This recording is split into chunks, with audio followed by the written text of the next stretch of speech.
Now you have an idea of what are atomic orbitals.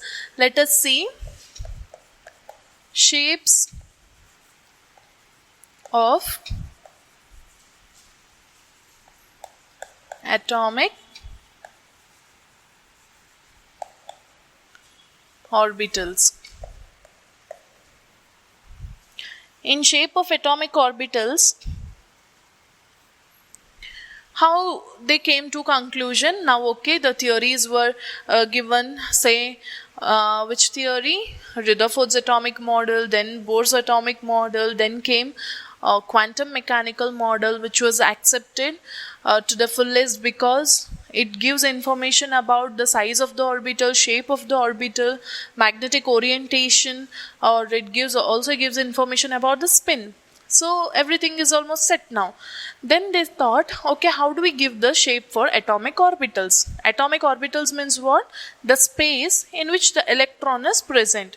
So if you zoom into the picture of atom, we say it is spherical in shape. You imagine it is spherical in shape. Inside that we have subatomic particles. Now we are studying how the electrons are arranged, because that is what the main thing that we have to understand, right? We know that protons are all in the center, which constitutes of nucleus. Protons and neutrons together are called as nucleons. What is actually responsible for most of the properties or the reactions? That is electrons. About that we have to study. So what they did is, when they started observing this atom or started studying about it, they started giving pictures like, okay, here the electrons may be present. How do they know that the electrons are present there, or how do they know the shape of the atomic orbital? Now I told you that shape of s orbital is spherical, shape of p orbital is dumbbell.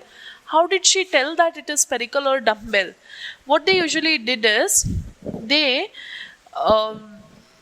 studied the probability density. That is, I had mentioned you about wave function, isn't it?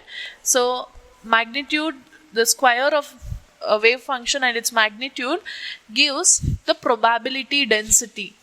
It gives probability density. Probability density means, probability means may. It's like a guessing probability. Density means, here it is related to electrons. So density means where the more number of electrons are present, like a cloud are present. That is called as probability density. So they started studying, and few important terms which we study under that also I will be telling you. Before that, how they got to know that s orbital is spherical in shape? Wherever they could see electrons, they started giving a picture this way. If electrons are present, they started giving picture of it this way. So ultimately, they got to know roughly when you observe, using a diagram called as boundary surface diagram, they just drew a boundary to the electrons out. So they concluded, okay, this s orbital means the electrons in that are arranged in spherical shape. So you can say that s orbital is spherical in shape. What about p orbitals? Again, in p orbitals also they started checking out where the electrons are present. In this shape the electrons were seen. So when in this shape the electrons were seen, again they drew a rough diagram around, a rough boundary around it, and they said it is dumbbell shape. Same way in D, in double dumbbell shape you can see the electrons. So that probability density means where you can see more electrons. Here we come across different terms called as nodes. Nodes are also called as nodal surfaces. Nodal surfaces. In the textbook, if you just refer it, you see some diagram there, picture there, where probability density diagram, it is shown this way. That means at a point the probability density of finding electron will be 0. This means in these area or these regions, during the observation you can observe the electrons. And in few graph you can see, first it increases and then decreases, becomes 0, and then again increases and decreases. That means these are the area where the electrons can be found. Whereas where it touches 0, that means no electrons are found there. And again, that means the electrons can be found. Then again, no electrons can be found, that way. Okay, that is for 1s and 2s orbital it is given. 1s means, you know, after nucleus, the first one. There in the s orbital, electrons being present. Then 2s means in the second orbit, in 2s orbital, the electrons being found, like that. This I have told you, no, somewhere it touches 0. The space where the probability of finding electron is 0 is called as nodes or nodal surfaces. So how can you define it? The region at which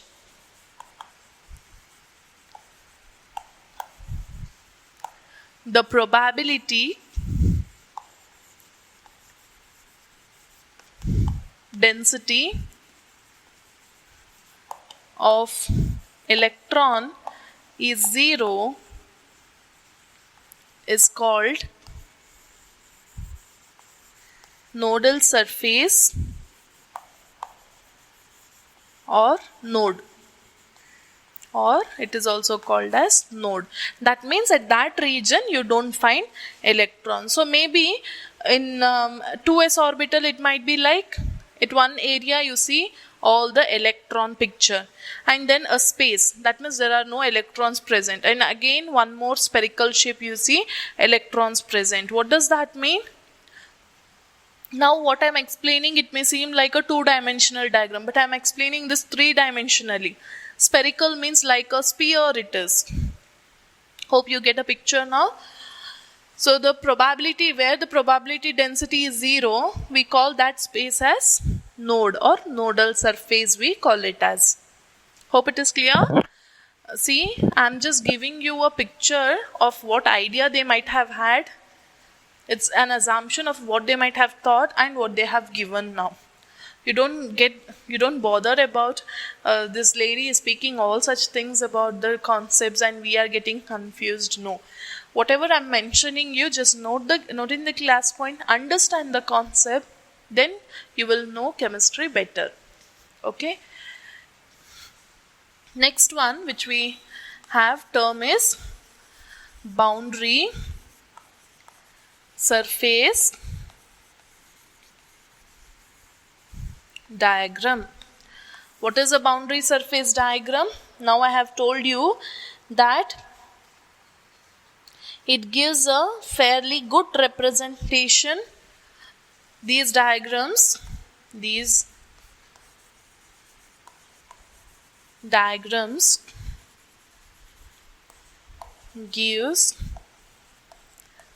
a good representation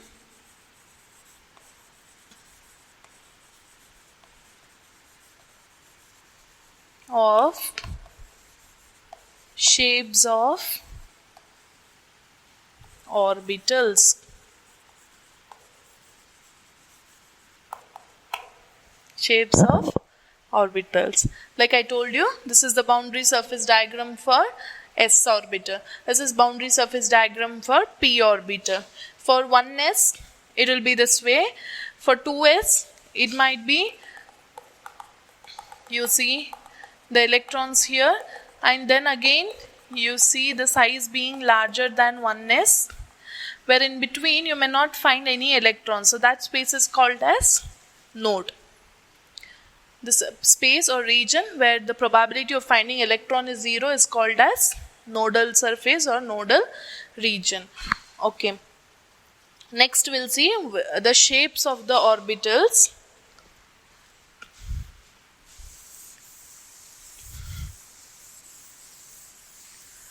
SPD shapes are mentioned. We'll see that.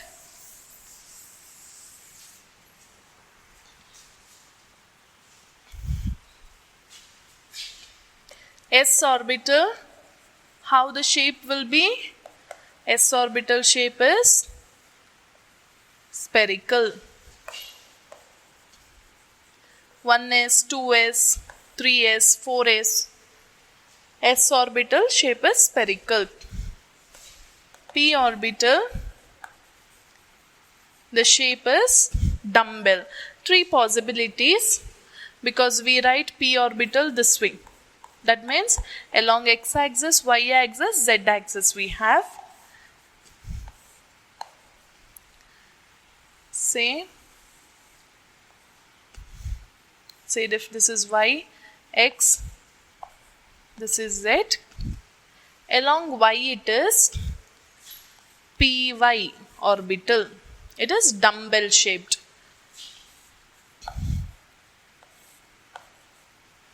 Y, z. Along x-axis if you have, you call it as px orbital. Along z if you have,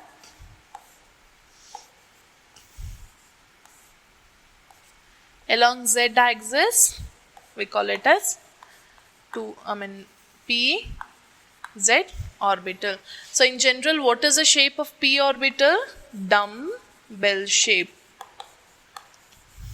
Dumbbell shaped.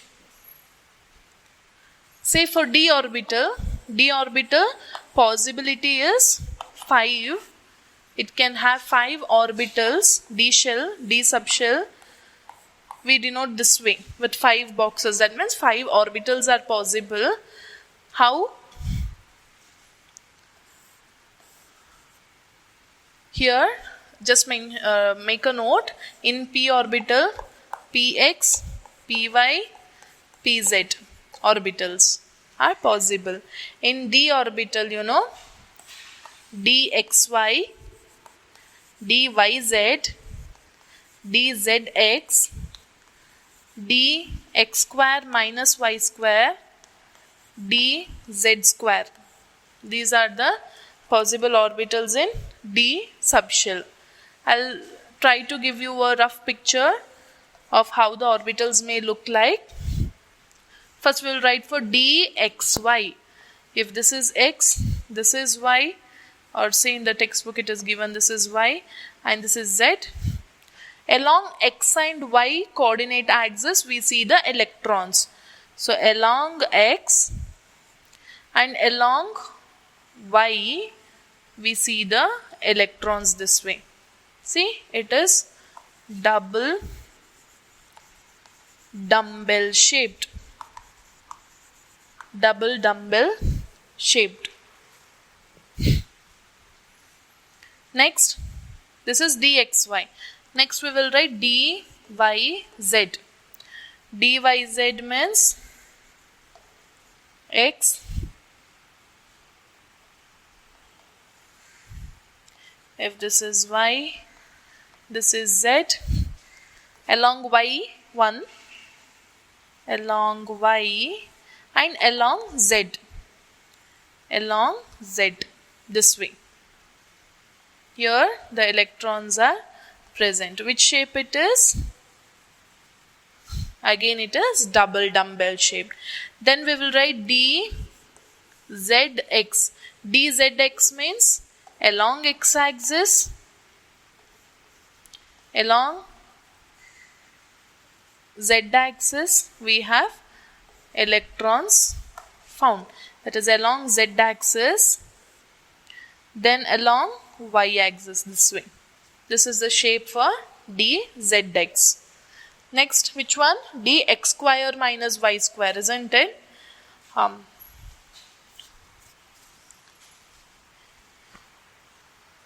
Here please make a note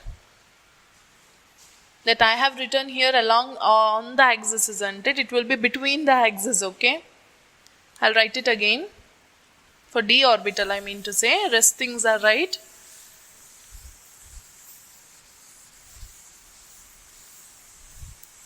I'll tell you.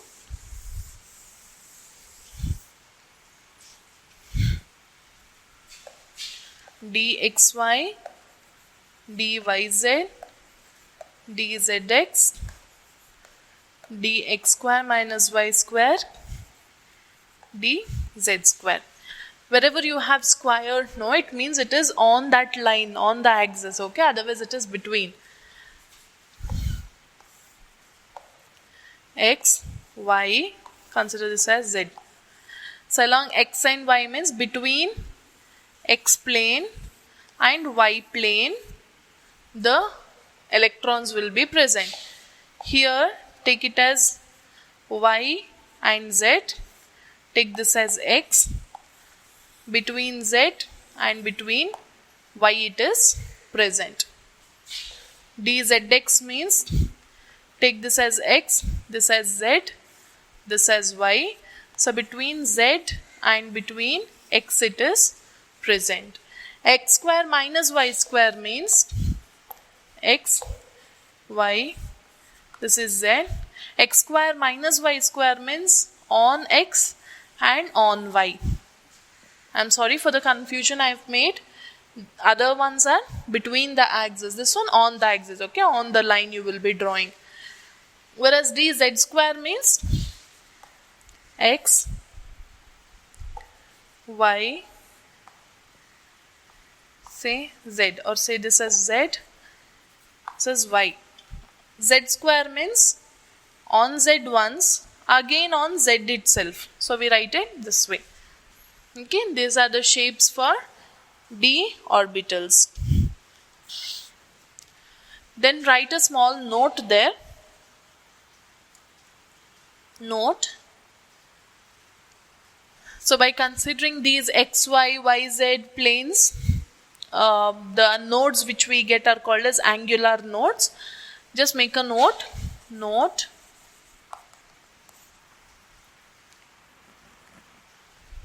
Total number of nodes, that means total number of nodes possible, nodes can be n minus 1. That means n minus 1 nodes will be present. If n is equal to 2, how many nodes possible?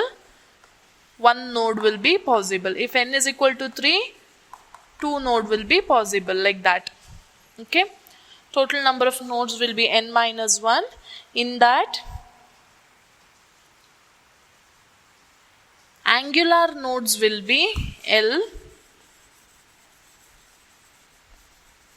angular nodes L, and radial nodes, these for competitive exams they ask, don't bother about it for board, n minus L minus 1. So this note you have written. Next we shall see the remaining things.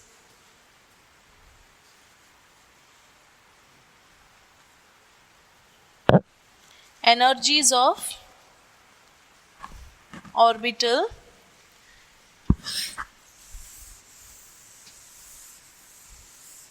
important terms here.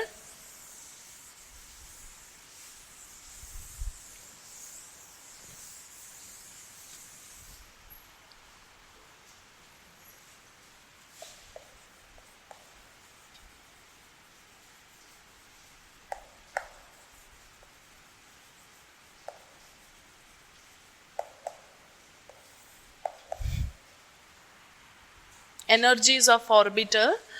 So when we consider these energies of orbital, if it is for hydrogen, then only the principal quantum number is responsible. For hydrogen atom, only n will determine the energy of the orbital. Okay, that means the electron will be entering, only one electron is present, it enters one shell, that's it. Whereas for the other atoms, there will be number of electrons, isn't it? Number of electrons goes on increasing. Principal quantum number also increases. So in the increasing order of the available energies, the electrons enter.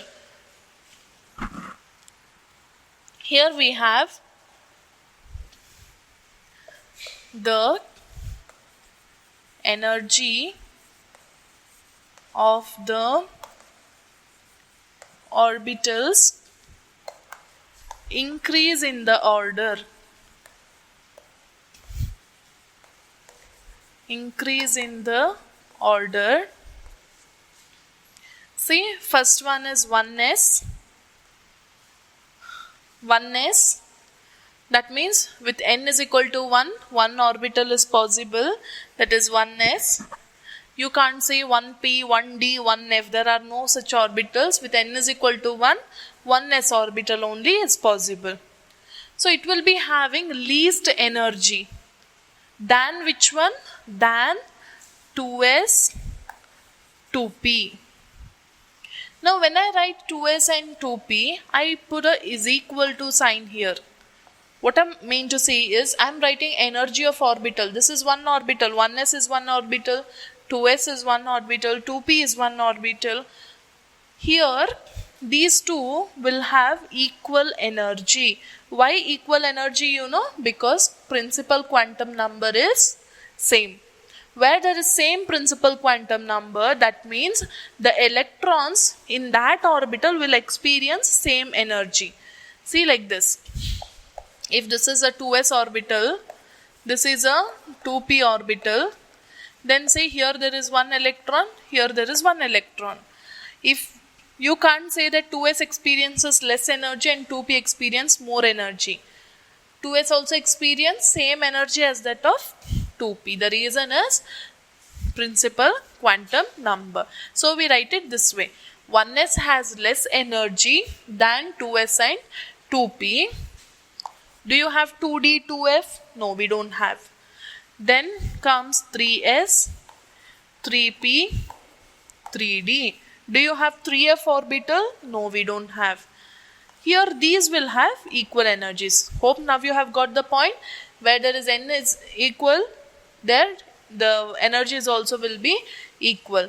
So 2s, 2p will have less energy than 3s, 3p, 3d, which will have less energy than 4s, 4p, 4d and 4f. These many orbitals are possible in principal quantum number n is equal to 4. See, this is the increasing order. That means 1s has least energy, then comes 2s, 2p, then comes 3s, 3p, 3d, then comes 4s, 4p, 4d and 4f. Now what are these orbitals called as? See, I have written it as equal. What are these orbitals called as? Remember this order, okay? This order you need to remember. And these orbitals having same energy are called as degenerate orbitals. What are they called as? Degenerate orbitals. What are degenerate orbitals? Orbitals having same energy or say equal energy. Same or equal energy are called as degenerate. They are called as degenerate orbitals. And we have two terms. That is, we say ground state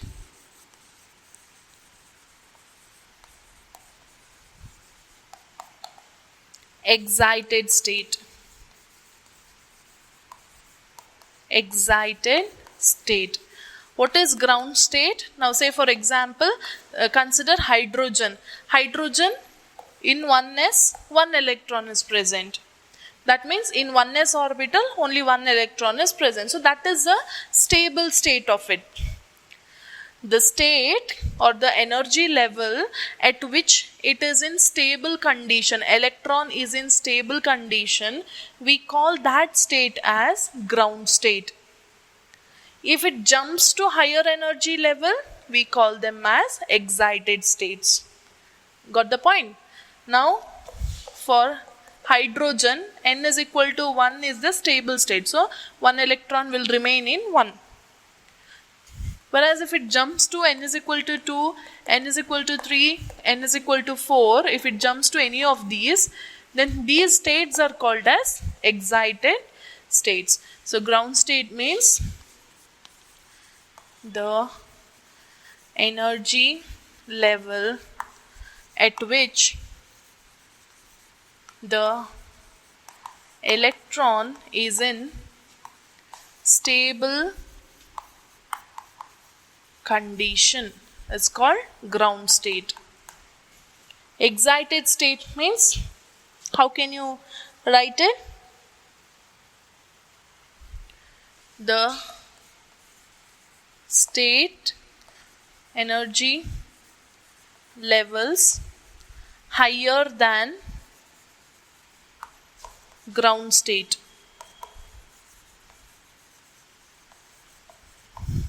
are called as excited state. For example, for hydrogen, 1s is the ground state, 2s, 2p, all these are excited states. Clear with the definition of these? Next we will see what is shielding effect.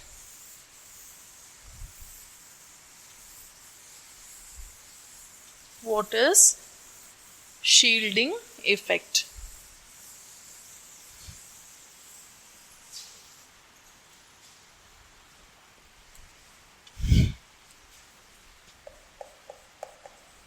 Shielding, or it is also called as screening effect. Screening effect.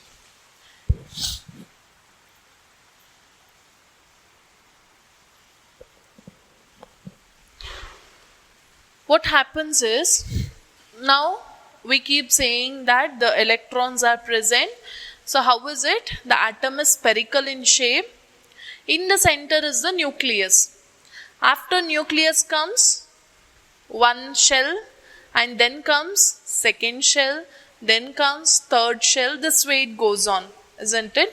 You might be thinking that the same diagram she keeps drawing for everything, because I have no choice but to explain with that diagram. So again, I'll go with the same diagram. See, n is equal to 1, n is equal to 2. Say n is equal to 3 also we'll consider. N is equal to 3. Now where is the nucleus? Nucleus is at the center. This nucleus will have which charge? Nucleus has positive charge. What is the charge on electron? Electron is negatively charged.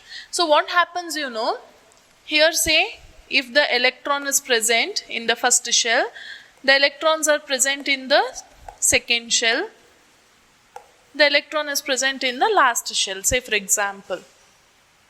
This last electron also should experience some charge, isn't it? Nucleus will look after that, it will pull the electron towards itself and hold it.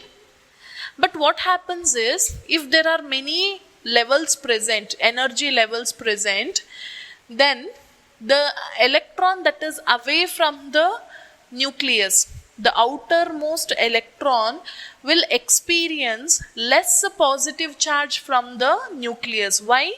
The other electrons act as screening. It's like, see, from here, if this is a nucleus, then there is one electron present, the other electron present, and then comes the last electron. So what the other two electron does, they try to screen the positive charge from the nucleus to the outer electron.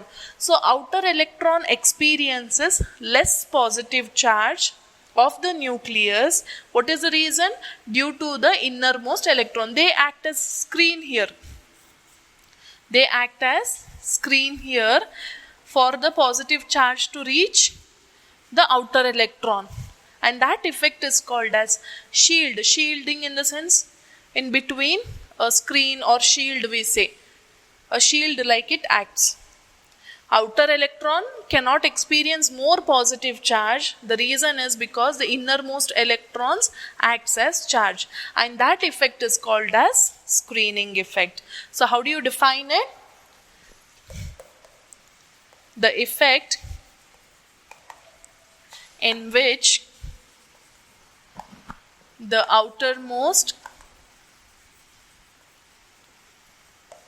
electron experience less